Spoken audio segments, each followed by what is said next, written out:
And Sarah, just a few minutes ago, a meeting between the FAA as well as representatives from the NTSB and pilot unions of the airlines that fly the 737 MAX. It just wrapped up in Washington. A statement by the FAA basically summarized what this meeting was all about, with saying FAA Administrator Elwell said that he wanted to know what operators and pilots of the 737 MAX think as the agency evaluates what needs to be done before the FAA makes a decision to return the aircraft to service. Hey, it's not coming back anytime soon, folks. Take a look at where the airlines stand, at least the U.S. airlines stand, in terms of getting the MAX back into their schedules.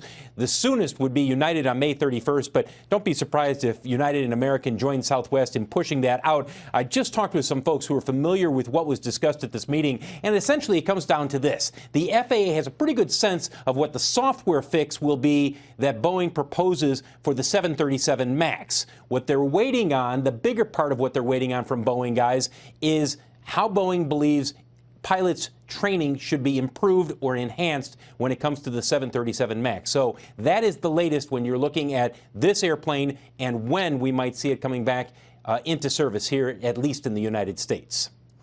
Phil, I feel like we're always obviously focusing on how long the delay is going to be, the cut in production, what it means to earnings for Boeing. But the very fact that Boeing has admitted this software update was needed, that the FAA has therefore grounded the planes until it comes out. Why aren't we asking the question of who's therefore taking the responsibility for the lives lost? And if that falls on Boeing, surely the repercussions are going to be way bigger than just a delay in production.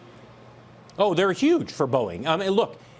Part of this is going to be taken care of by insurance, not all of it, but some of that. There will be ultimately some multi-million dollars, tens of millions of dollars will be paid out in claims likely. Whenever there's an airplane crash, you have the victims' families suing not only the airline, but also the aircraft maker. In this case, it'll be Boeing. And that'll take some time to ferret out. Whether or not that is how many millions of dollars that's ultimately going to cost Boeing, it's hard to say at this point. But believe me, there are already people who are looking into that. But to your point, in terms of what investors are focused on and why shares of Boeing are moving higher, it's all about production. And yes, they have cut it back in terms of what they're at right now relative to where they were. But the expectation is they will ultimately be able to make that up over the next year and a half.